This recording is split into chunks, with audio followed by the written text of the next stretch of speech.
বেশিরভাগ জালেমদের বাড়ির নিচে আপনি আয়না ঘর পাবেন, টর্চার সেল পাবেন। আমার কুষ্টিয়ার হানিফের বাড়ি, ওখান থেকে জুলুমের সবগুলো সাপ্লাই আসতো। কি করে কার জমি দখল হবে, কাকে সকালে মামলা দেওয়া হবে, কাকে মিথ্যা সাক্ষী দেওয়া হবে, সব ওখান থেকে দুর্বিসন্ধি করত। আর সকালবেলা ওগুলো সব প্র্যাকটিক্যাল কাজ করে বেড়াতো। আল্লাহ বলেন ওই জালেমদের জুলুমের জায়গাগুলো আমি আল্লাহ পরিত্যক্ত করে দিয়েছি। এই জন্য অনেকে এখন আওয়াজ তুলেছে ধানমন্ডির এই জায়গাটা যেহেতু আসল জায়গা, এখান থেকে সারা দেশে জুলুমের সাপ্লাই হতো। আর নতুন করে যেহেতু আয়না ঘরের খোঁজও পাওয়া গেছে, কি হইতো বলেন তো আপনি যদি টিকে থাকতো জালেম। এই জন্য দল মত নির্বিশেষে দেশের সবাই এখন আওয়াজ তুলছে এই বাড়িটা যেন সামনে হয় কোনো মন্দির বানানো হয়। কেউ কেউ বলছে না মসজিদ বানান, অধিকাংশ মানুষ বলে না মন্দির মসজিদ বানানো যাবে না, টয়লেট বানিয়ে দেন। আমার মনে হয় এইটাই দরকার। কারণ আবু সাহেলের বাড়ি যদি টয়লেট হতে পারে সে মরে যাওয়ার পর, তাহলে পৃথিবীর জালেমদের বাড়ি কেন টয়লেট হবে না? আবু সাহেলের বাড়ি ইন্টারন্যাশনাল টয়লেট, আর এটা বানান আপনি জাতীয় টয়লেট। বাংলাদেশের বিভিন্ন মানুষ ওই জাদুঘর দেখতে যাবে, যে দেখবে আইরে আল্লাহ, এখান থেকে জুলুম হতো, এখান থেকেই মানুষ কিভাবে হত্যা করা হবে সেই পরামর্শ আসতো। তাহলে আমাদের শিক্ষা আয়াত থেকে ইউনিয়ন থেকে সংসদ পর্যন্ত জালেমদের লোক সব সাজানো ছিল। কথা বলেন না কেন? তাও একেবারে স্তরে স্তরে স্তরে। জালেমদের এত কিছু যদি আল্লাহ সব ধ্বংস করে দিতে পারেন, আগামীতে যারা চেয়ারে বসবেন তারাও যদি জুলুম করেন জনগণের উপরে, আল্লাহর কসম 5 বছর পরে আপনার বাড়িও শ্মশান হয়ে যাবে। এই জন্য সাবধান হব আমরা। যারাই সামনে আসবেন তারা যেন জনগণের সেবক হয়, শাসক না হয়ে। কি কথা বলছেন এখানে? যারা এই স্লোগান দিয়ে কাজ করতে পারবে যে আমরা সামনে আসলে শাসক হব না সেবক হব, তাদেরকে দেওয়া লাগবে। আর যারা এখনই শাসক হওয়ার পায়তারা করছেন সেবক না হয়ে, সেবক হলে কোনো মানুষ চাঁদাবাজি করে? বলেন। জেলখানায় 3টা বছর দেখতাম যারা সেবক, তারা কত সুন্দর ব্যবহার করতো। এসে সেবকতে সেবকই, তারা সেবা করে, এই জন্য তাদের নাম সেবক দেওয়া হয়। মহিলা কারাগারে যারা সেবিকা, আর আমাদের পুরুষ কারাগারে এরা সেবক। হাসপাতালে যারা সেবা সেবিকা দেখবেন যারা নার্স, এই কথা বলেন না কেন? এরা খেদমত করে, সেবা করে, এই জন্যই সেবক সেবিকা নামই হয়ে গেছে। এই দেশের দায়িত্ব এখন একদল নিতে চাচ্ছে, যারা বলছে আমরা শাসক হব না সেবক হব। আছে না? কিন্তু কিছু মানুষ দেখছে না সেবক না, ওরা অলরেডি হায়নার মতো আচরণ আরম্ভ করে দিয়েছে। তারা থামবেন, তারা থামবেন। আপনি কায়কোবাদের বক্তব্য আমি ভিডিও 5 মিনিট একাধারে শুনেছি। লোকটা পাগল হয়ে গেছে। প্রবাস জীবনে থাকা কি কষ্ট এই লোকটা জানে। সর্বোচ্চ যিনি আছেন আপনাদের দলের তারেক জিয়া পর্যন্ত জানে যে প্রবাসে থাকা কি ঝামেলা। নিজের আপনজন আত্মীয় স্বজন সব কিছু বাদ দিয়ে দূর দেশে পড়ে থাকা। হজে যে মাত্র কয়দিন থাকি তাই আমার মন ঠিকতে চায় না। কয়দিন আগে মালয়েশিয়া মাত্র 10 দিন, তাই মন কত শক্ত করে বেঁধে রাখলাম। সিঙ্গাপুরে মাত্র 3 দিন, 3 দিনেই মনে হচ্ছে অতিষ্ঠ হয়ে গেছি, কখন বাড়ি যাব। আর আপনাদের নেতা, আমাদের অনেকের নেতা আজ বসে আছে, কেউ কেউ 10 বছর 15 বছর 17 বছর দেশে আসতে পারে না। তারা এই জন্যে চেষ্টা চালাচ্ছে যেন সামনে আমরা এসে জনগণের সেবক হতে পারি। সুবহানাল্লাহ বলতে পারেন না? কিন্তু যদি কেউ সেবকের নাম নিয়ে শাসক হয়, তারও পরিণতি এই ফ্যাসিস্টের মতো হবে। আমরা আশা করব আগামীতে যারা আসবেন কোরআনের জন্য দেশটা উন্মুক্ত করে দেবেন। কি কথা বলেন না কেন? এর শিক্ষা, এর প্রসার, এর প্রচার, এটা কায়েম করা এই দেশে যেন সহজ হয়ে যায়, সেই ব্যবস্থা যারা করবে এদেশের মুসলমান তাদের পক্ষে আছে। শুধু মুসলমান না, অন্য জাতির লোকেরা কয়দিন আগে গাইবান্ধা এক হিন্দু পুরোহিত ঠাকুর সে বক্তব্য দিচ্ছিল যে এই দেশে যদি কোরআনের বিধান কায়েম হয় সবচাইতে বেশি নিরাপদে থাকবো আমরা সংখ্যালঘু যারা তারা। এই জন্য আমার মনে হয় ঝড় যখন উঠে পড়েছে এ কোরআন এবার সংসদে যাবেই যাবে ইনশাআল্লাহ। আমরা চাই ৩০০ জন এমপির ভেতরে অন্তত ১৫১ জন যেন কোরআন বুকে নিয়ে যেতে পারে। যে আল্লাহ আমাদেরকে কোরআনের তাফসীর শোনার জন্য আজকে রাজ্যে বসে থাকার সুযোগ দিলেন, ক্ষমতা দিলেন, তৌফিক দিলেন, ধৈর্য দিলেন, বলেন আলহামদুলিল্লাহ। জবান খুলে বলেন আলহামদুলিল্লাহ। ৬০ থেকে ৬২ লক্ষ মানুষের বাস এই কুমিল্লায়, অথচ একটা মানুষের কারণে, একটা জেদি মহিলার জেদের কারণে এটা বিভাগ হতে যেও হয়নি। তার জেদ এদেশের মানুষেরা এখন মাটির সাথে মিশিয়ে দিয়েছে। জেদ যেন সামনে আর কেউ না করে। ওই যে একজন চিল্লাচ্ছে প্রায় হাফ মিনিট ধরে, দেখছেন না?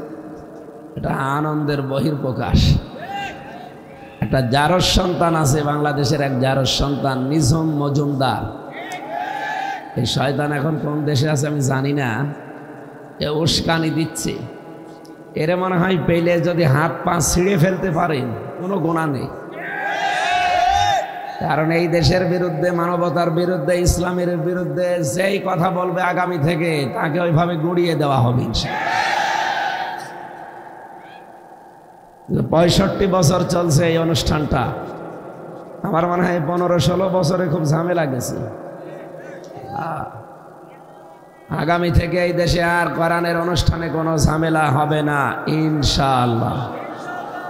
এমন কোনো মহারথী সামনে আসবে না যাদের কাছে অনুমতি নেওয়া লাগে। এটা নাপাক মহিলা, তার কাছে অনুমতি নেওয়া লাগবে কেন? কোরআনে কারিম পাক এবং পবিত্র। এর কাছে যারা আসে এই মানুষগুলোর সাহস বেড়ে যায়। এর কাছ থেকে যারা দূরে থাকে তাদের যত রকমের ভয় আল্লাহ চাপিয়ে দেয়। কি কথা বোঝেন আমার?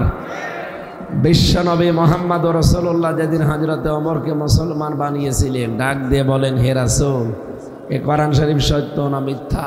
তিনি বললেন সত্য কথা, যা আছে সব সত্য। হযরত ওমর বলেন, হে নবী, সত্য জিনিস গোপনে থাকবে না।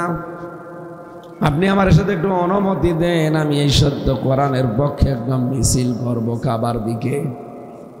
৪০ জন মাত্র মুসলমান হয়েছিল ওই সময়, তিনি মিছিল দিলেন, লিল্লাহি তাকবীর। ১৭ বছর মন খুলে দিতে পারেননি, জবান খুলে বলেন লিল্লাহি তাকবীর। কাফের মুশরিকরা চিন্তা করে, কে গো মিছিল করে কাবার চত্বরে আল্লাহু আকবারের ধ্বনি দিয়ে, জালানা দিয়ে, দরজা দিয়ে মুখ বের করে দেখে মিছিলের সামনে হযরত ওমর। তাড়াতাড়ি করে ঘরের দরজা জালানা বন্ধ করে বলছে, দরকার নেই, ওর সামনে গেলে মাথা থাকবে না।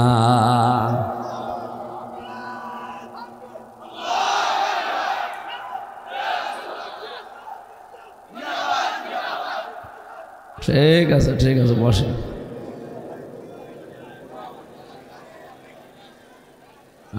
আলহামদুলিল্লাহ। আমার ভাইরা, আমার তো মনে হয় বাংলাদেশের ৬৪ জেলা থেকে এখন শুধু হযরতে ওমরের মতো একটু হুঙ্কার দিলে কিয়ামত পর্যন্ত দেশে আর কেউ কোরআনে বাধা দেওয়ার সাহস পাবে না।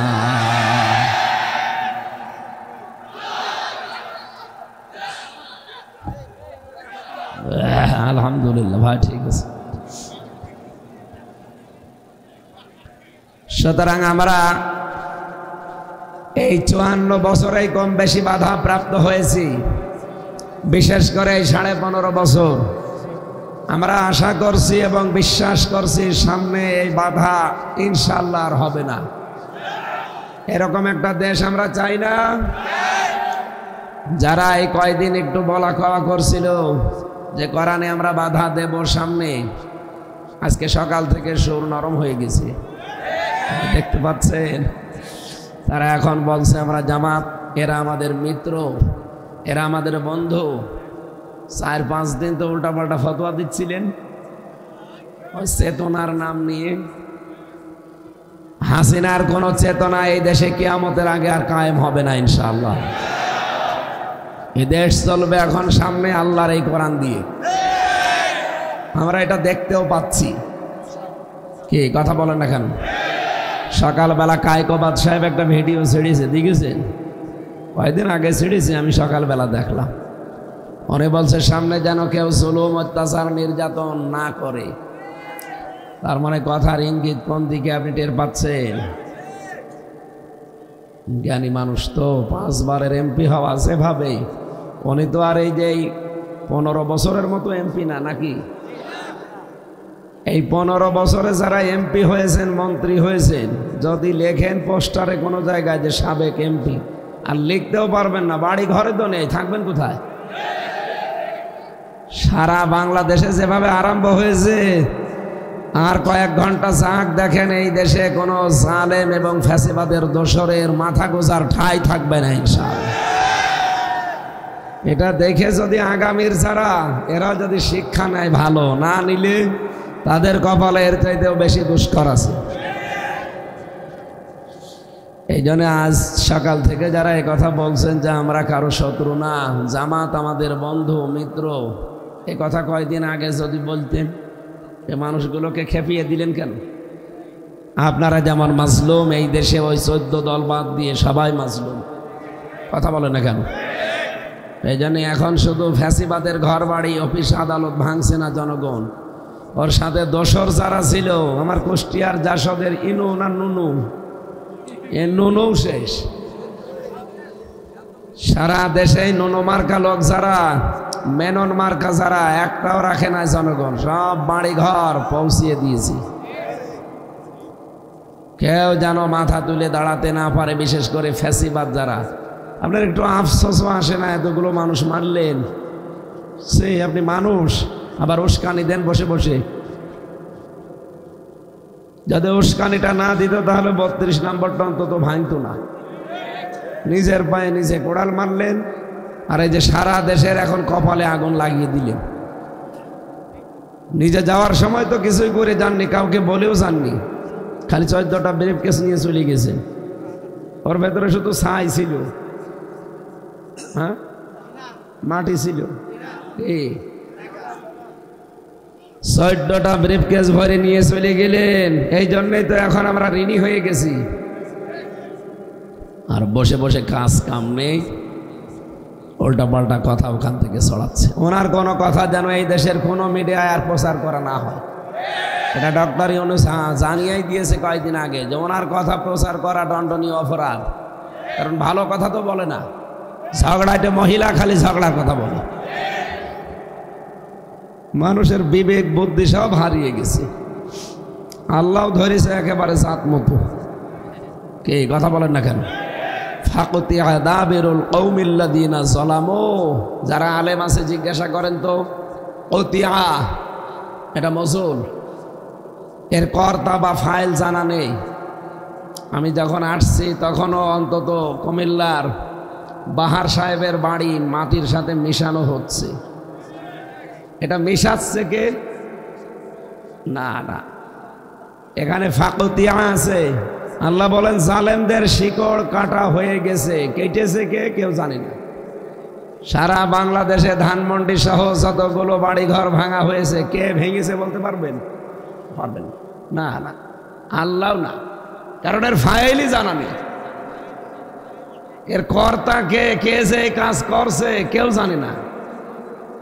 আপনি দেখেন সূরা আনাম 7 নম্বর পারা 12 নম্বর পৃষ্ঠা, এটা 4 নম্বর লাইনে আছে, 45 নম্বর আয়াতের প্রথম অংশে আছে। আল্লাহ বলেন জালেমদের শিকড় পর্যন্ত কেটে ফেলা হয়ে গেছে। কেটেছে কে? মামলা দেবেন, নাম নেই। আবার হানিফের বাড়ি যে কে কি ভাঙলো, পায়খানার প্যানও খুলে গিয়ে চলে গেছে, কিন্তু কে নিয়েছে কেউ জানে না।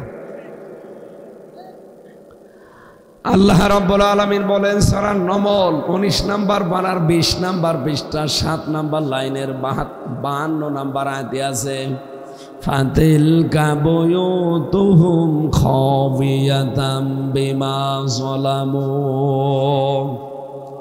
আল্লাহ বলেন এই সেই ঘরগুলো, এই সেই 32 নাম্বার, এই সেই বাহার, এই সেই গোষ্ঠী আর হানিফ। যদিও এখানে 32 হানিফ বাহার নাম নেই, কিন্তু এটা হাজার হাজার বছর আগের আয়াত।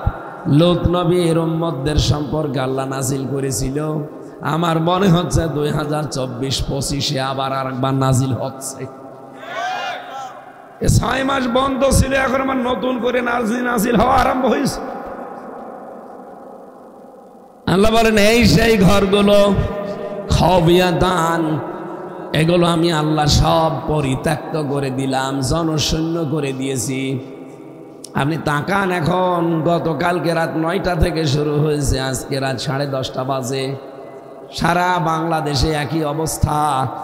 আল্লাহ যেন এভাবে আঙ্গুল দিয়ে দেখাচ্ছে জালেমদের এই সেই ঘরগুলো। বিমা যালামু, এখানে জুলুম করা হতো।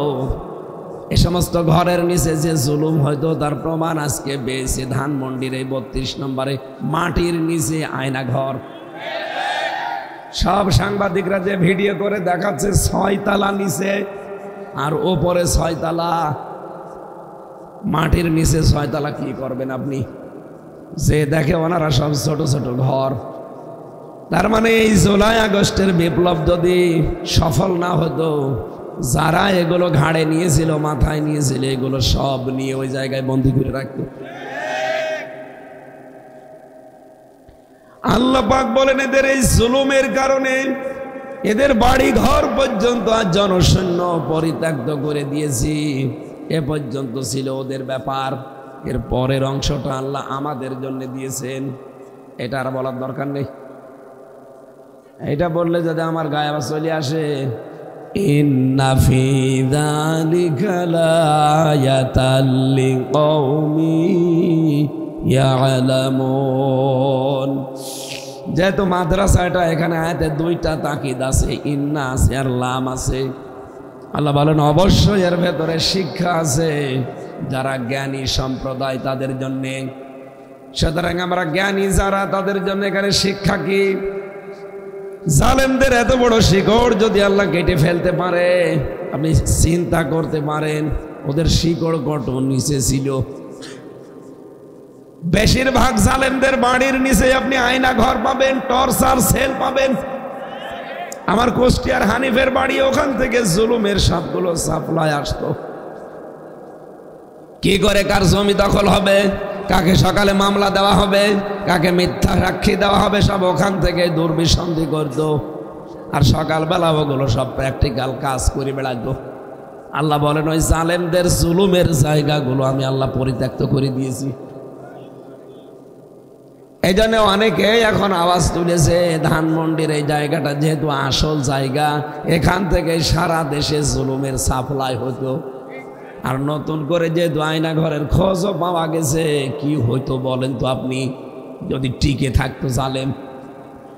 এই জন্য দল মত নির্বিশেষে দেশের সবাই এখন আওয়াজ তুলছে এই বাড়িটা যেন সামনে হয় কোনো মন্দির বানানো হয়। কেউ কেউ বলছে না মসজিদ বানান, অধিকাংশ মানুষ বলে না মন্দির মসজিদ বানানো যাবে না, টয়লেট বানিয়ে দেন। আমার মনে হয় এইটাই দরকার। কারণ আবু সাহেলের বাড়ি যদি টয়লেট হতে পারে সে মরে যাওয়ার পর, তাহলে পৃথিবীর জালেমদের বাড়ি কেন টয়লেট হবে না? আবু সাহেলের বাড়ি ইন্টারন্যাশনাল টয়লেট, আর এটা বানান আপনি জাতীয় টয়লেট। বাংলাদেশের বিভিন্ন মানুষ ওই জাদুঘর দেখতে যাবে, যে দেখবে আইরে আল্লাহ, এখান থেকে জুলুম হতো, এখান থেকেই মানুষ কিভাবে হত্যা করা হবে সেই পরামর্শ আসতো। তাহলে আমাদের শিক্ষা আয়াত থেকে ইউনিয়ন থেকে সংসদ পর্যন্ত জালেমদের লোক সব সাজানো ছিল। কথা বলেন না কেন? তাও একেবারে স্তরে স্তরে স্তরে। জালেমদের এত কিছু যদি আল্লাহ সব ধ্বংস করে দিতে পারেন, আগামীতে যারা চেয়ারে বসবেন তারাও যদি জুলুম করেন জনগণের উপরে, আল্লাহর কসম 5 বছর পরে আপনার বাড়িও শ্মশান হয়ে যাবে। এজন্য সাবধান হব আমরা। যারাই সামনে আসবেন তারা যেন জনগণের সেবক হয়, শাসক না হয়ে। কি কথা বলছেন এখন? যারা এই স্লোগান দিয়ে কাজ করতে পারবে যে আমরা সামনে আসলে শাসক হব না সেবক হব, তাদেরকে দেওয়া লাগবে। আর যারা এখনই শাসক হওয়ার পায়তারা করছেন সেবক না হয়ে, সেবক হলে কোনো মানুষ চাঁদাবাজি করে? বলেন। জেলখানায় 3টা বছর দেখতাম যারা সেবক, তারা কত সুন্দর ব্যবহার করতো। এসে সেবকতে সেবকই, তারা সেবা করে, এই জন্য তাদের নাম সেবক দেওয়া হয়। মহিলা কারাগারে যারা সেবিকা, আর আমাদের পুরুষ কারাগারে এরা সেবক। হাসপাতালে যারা সেবা সেবিকা, দেখবেন যারা নার্স, এই কথা বলেন না কেন?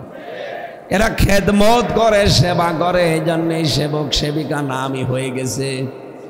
এই দেশের দায়িত্ব এখন একদল নিতে চাচ্ছে, যারা বলছে আমরা শাসক হব না সেবক হব। আছে না? কিন্তু কিছু মানুষ দেখছে না সেবক না, ওরা অলরেডি হায়নার মতো আচরণ আরম্ভ করে দিয়েছে। তারা থামবেন, তারা থামবেন। আপনি কায়কোবাদের বক্তব্য আমি ভিডিও 5 মিনিট একাধারে শুনেছি। লোকটা পাগল হয়ে গেছে। প্রবাস জীবনে থাকা কি কষ্ট এই লোকটা জানে। সর্বোচ্চ যিনি আছেন আপনাদের দলের তারেক জিয়া পর্যন্ত জানে যে প্রবাসে থাকা কি ঝামেলা। নিজের আপনজন আত্মীয় স্বজন সব কিছু বাদ দিয়ে দূর দেশে পড়ে থাকা। হজে যে মাত্র কয়দিন থাকি তাই আমার মন ঠিকতে চায় না। কয়দিন আগে মালয়েশিয়া মাত্র 10 দিন, তাই মন কত শক্ত করে বেঁধে রাখলাম। সিঙ্গাপুরে মাত্র 3 দিন, 3 দিনেই মনে হচ্ছে অতিষ্ঠ হয়ে গেছি, কখন বাড়ি যাব। আর আপনাদের নেতা, আমাদের অনেকের নেতা আজ বসে আছে, কেউ কেউ 10 বছর 15 বছর 17 বছর দেশে আসতে পারে না। তারা এই জন্যে চেষ্টা চালাচ্ছে যেন সামনে আমরা এসে জনগণের সেবক হতে পারি। সুবহানাল্লাহ বলতে পারেন না? কিন্তু যদি কেউ সেবকের নাম নিয়ে শাসক হয়, তারও পরিণতি এই ফ্যাসিস্টের মতো হবে। আমরা আশা করব আগামীতে যারা আসবেন কোরআনের জন্য দেশটা উন্মুক্ত করে দেবেন। কি কথা বলেন না কেন? এর শিক্ষা, এর প্রসার, এর প্রচার, এটা কায়েম করা এই দেশে যেন সহজ হয়ে যায়, সেই ব্যবস্থা যারা করবে এদেশের মুসলমান তাদের পক্ষে আছে। শুধু মুসলমান না, অন্য জাতির লোকেরা। কয়েকদিন আগে গাইবান্ধা এক হিন্দু পুরোহিত ঠাকুর সে বক্তব্য দিচ্ছিল যে এই দেশে যদি কোরআনের বিধান কায়েম হয়, সবচাইতে বেশি নিরাপদে থাকবো আমরা সংখ্যালঘু যারা তারা। এই জন্য আমার মনে হয় ঝড় যখন উঠে পড়েছে, এ কোরআন এবার সংসদে যাবেই যাবে ইনশাআল্লাহ। আমরা চাই 300 জন এমপির ভেতরে অন্তত 151 জন যেন কোরআন বুকে নিয়ে যেতে পারে। যে আল্লাহ আমাদেরকে কোরআনের তাফসীর শোনার জন্য আজকে রাজ্যে বসে থাকার সুযোগ দিলেন, ক্ষমতা দিলেন, তৌফিক দিলেন, ধৈর্য দিলেন, বলেন আলহামদুলিল্লাহ। জবান খুলে বলেন আলহামদুলিল্লাহ। দরুদ সালাম পাঠ করার মাধ্যমে আজকের আলোচনার বিষয়, এই এদিকে তাকান, সূরা তাহার 74 নাম্বার 75 নাম্বার 2টা আয়াত পড়েছি। একটা জান্নাত, একটা জাহান্নাম, 2 কেন্দ্রিক। আমরা দেখব আসলে আমরা কোন দিকে আছি। কিছু ভ্রান্ত ধারণা আজকে নিরসন হবে ইনশাআল্লাহ। আপনারা বোঝার চেষ্টা করবেন। সূরা তাহা কোন সূরা? বড় কোরআন শরীফের ভেতরে বিশ্ব নবীকে 99টা নাম দিয়ে আল্লাহ ডাক দিয়েছেন। তার প্রধান নাম 7টা। কয়টা? রব্বুল আলামিন বলেন তাহা, তার ভেতরে একটা ইয়াসিন, আহমদ, মোহাম্মদ, আব্দুল, মুজাম্মিল, মুদাসসির। কয়টা? বলেন বলেন। সূরা ফাতিহার ভেতরে যে 7টা আয়াত দেখেন, বিশ্বনবী মুহাম্মদ রাসূলুল্লাহর প্রতি এই কোরআন নাজিল করে সূরা ফাতিহার ভেতরে 7টা আয়াতে। এটা কিতাবুল মুনাব্বিহাতের ভেতর থেকে বলছি, হাফেজ ইবনে হাজার আসকালানী রহমতুল্লাহ আলাইহির লেখা। আপনাদের এই চট্টগ্রাম বিভাগের বাইতুল শরফের মরহুম পীর আল্লামা শাহ আব্দুল জব্বার রহমতুল্লাহ আলাইহে, নাম শোনেন নি লোকটার? পীর হতে হলে এরকম পীর হতে হয়। উনি পীরও ছিল, তার এলেমও ছিল। আর এখন অনেক পীর হয়, খালি পীরই নাম, কোনো এলেম কালাম নেই। এটা গিয়াসউদ্দিন তাহেরির নামের আগে পীর। ওর পেটে বোম মারবেন তো একটা আয়াতের তাফসির মূল ভাবে করতে পারে কিনা? নামের আগে পীর বসিয়ে রেখেছে। শাহ আল্লামা আব্দুল জব্বার রহমতুল্লাহ আলাইহে তিনি কিতাবুল মুনাব্বিহাত, এটার আরবিতে লেখা, তিনি বাংলা করেছেন। উনি এই সূরা ফাতিহার এই 7টা অক্ষর গবেষণা করে একটা তথ্য দিয়েছেন।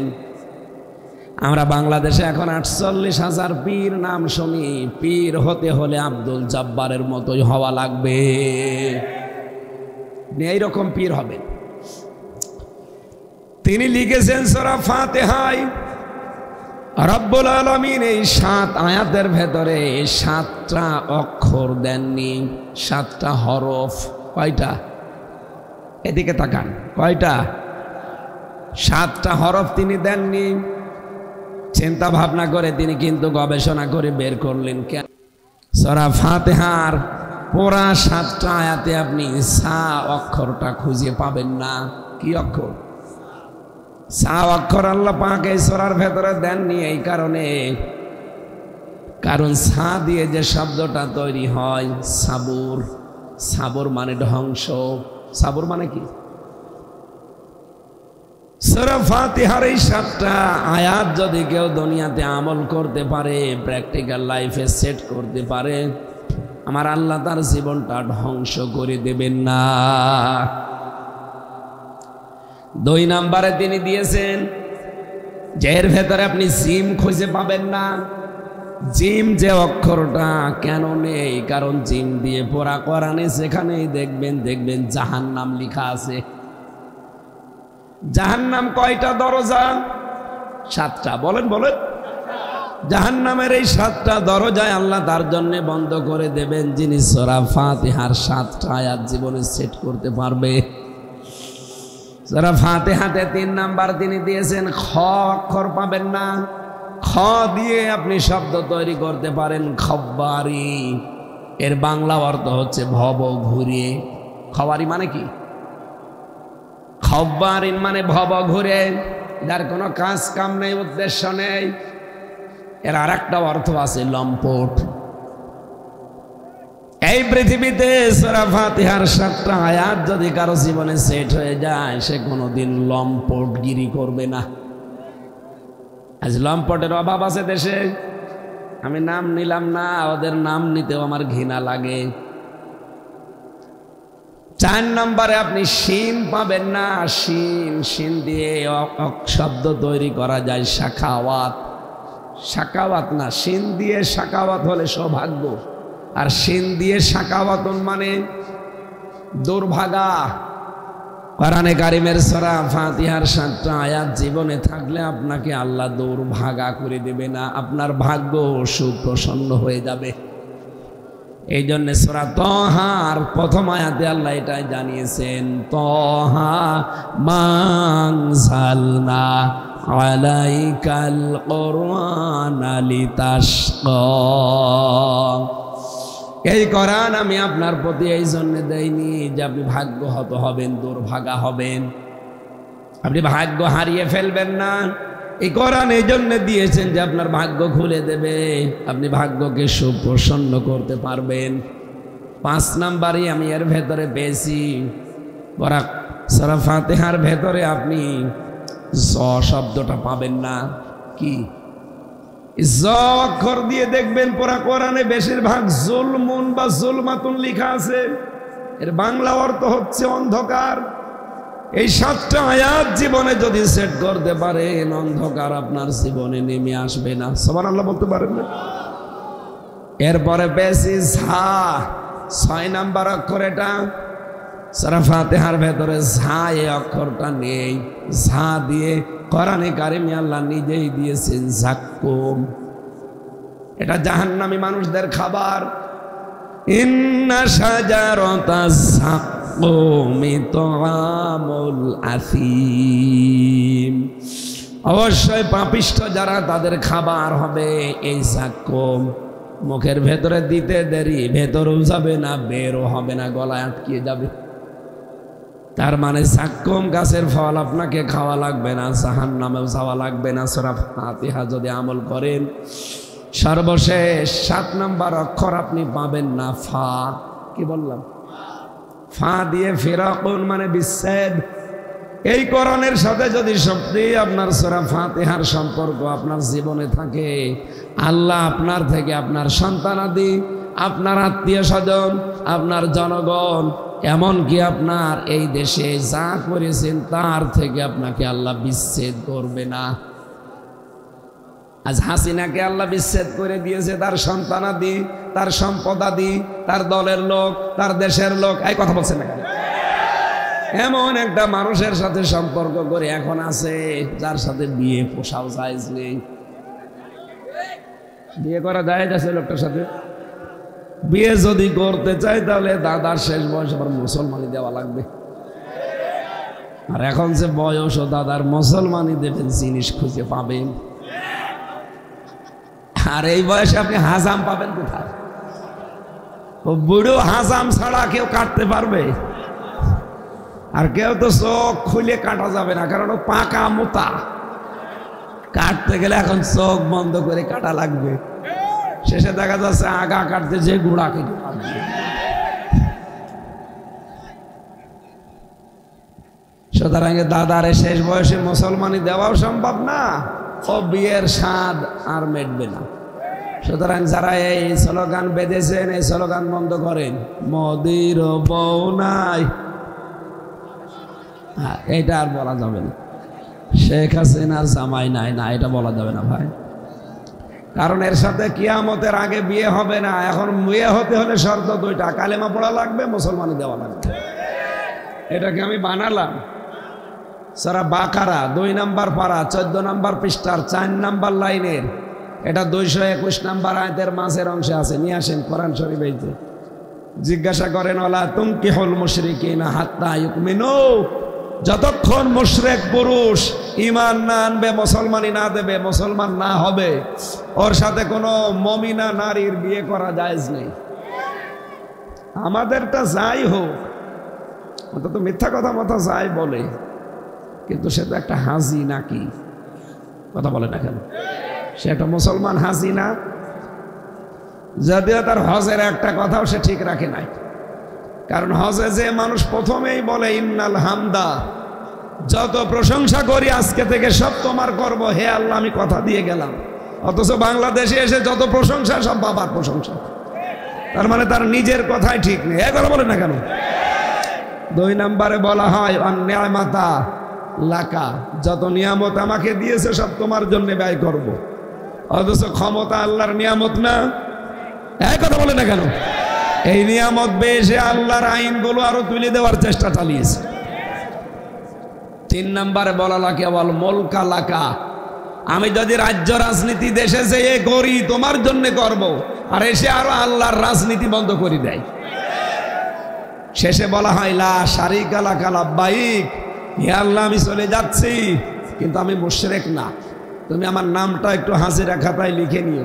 অথচ এসে শিরিকের যত কাজ সব আগে আগে করে। হাজার হাজার কোটি টাকা দিয়ে যে শিরিক করেছিলেন, কি হলো?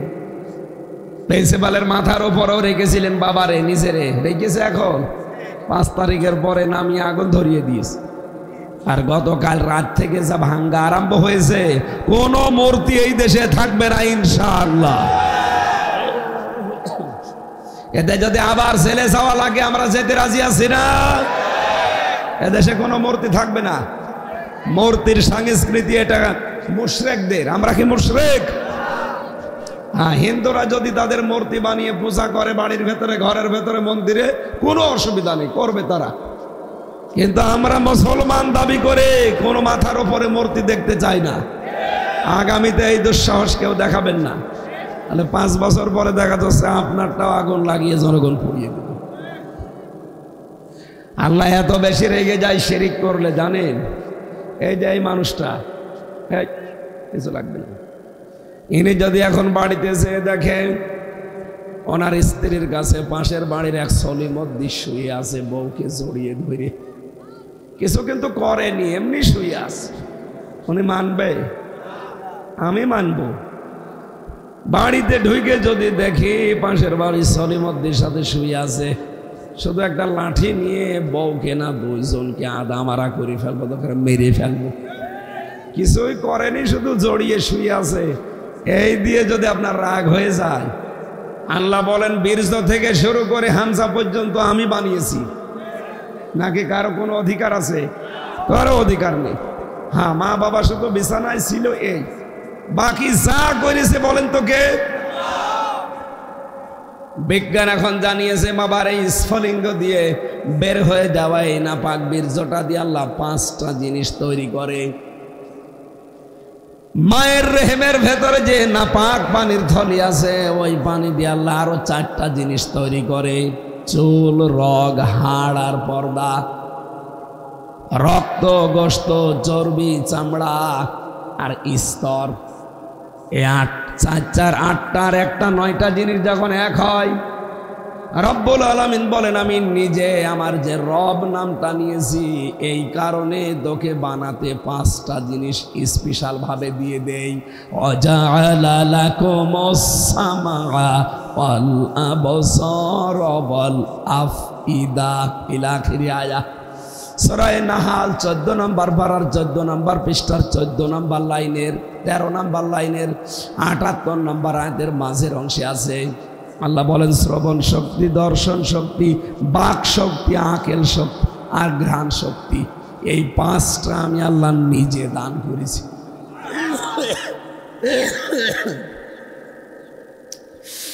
8, 5, 13টা জিনিস যখন এক হয়ে যায়, আল্লাহু আখরাজাকুম মিন বুতুনি উম্মাহাতিকুম লা তা'লামুনা শাইআ, তখন আস্তে করে বাচ্চার আকারে ওকে বের করে দেওয়ার জন্য জিনিসপত্র সাজায়।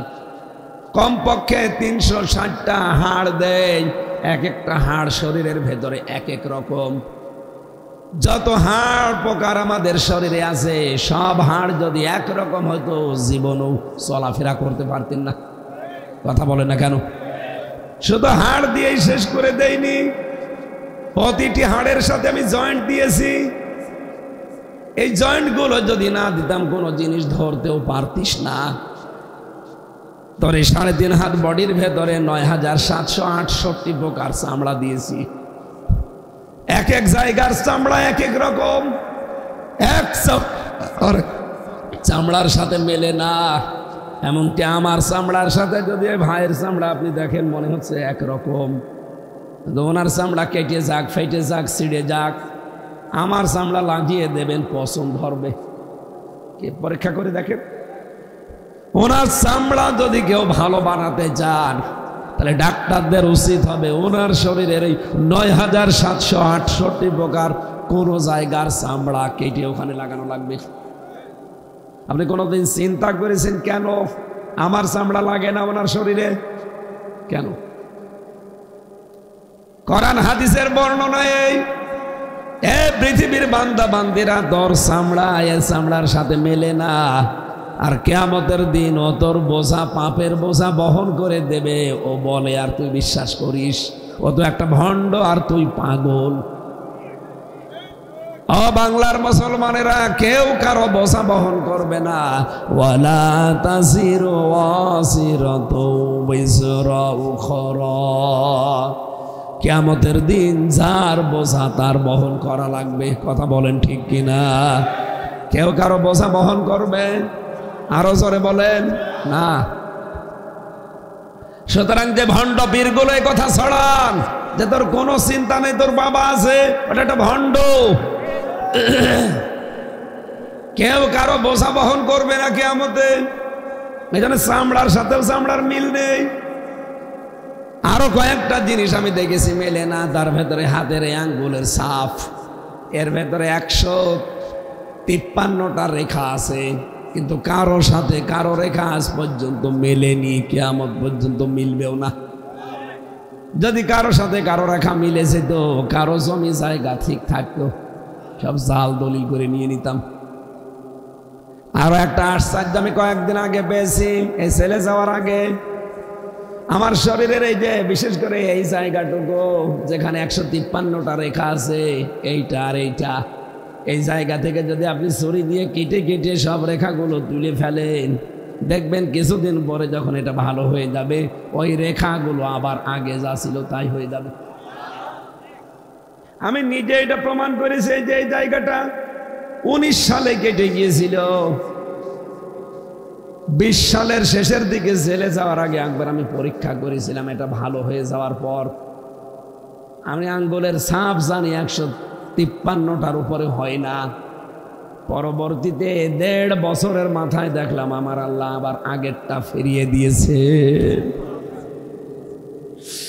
3 নম্বরে আপনি দেখবেন মানুষের ভেতরে 3 নাম্বার যেটা বেশি সেটা হচ্ছে এই যে এই কণ্ঠের স্বর। আমরা যে কথা বলতে পারি, খলাকাল ইনসান আল্লামাহুল বায়ান, মানুষকে আল্লাহ জানিয়েছে যে আমি তোরে বানিয়েছি আর আমি কথা বলা শিখিয়েছি। এজন্য কণ্ঠের ভেতরে 27টা স্তর আছে। একটা কথা তৈরি হওয়ার জন্য 27 জায়গায় ধাক্কা লাগে। এটা তো বিজ্ঞানের কথা। আর কোরআন আর হাদিসের ব্যাখ্যা হচ্ছে প্রতিটি স্তরে একজন করে ফেরেশতা বসে আছে।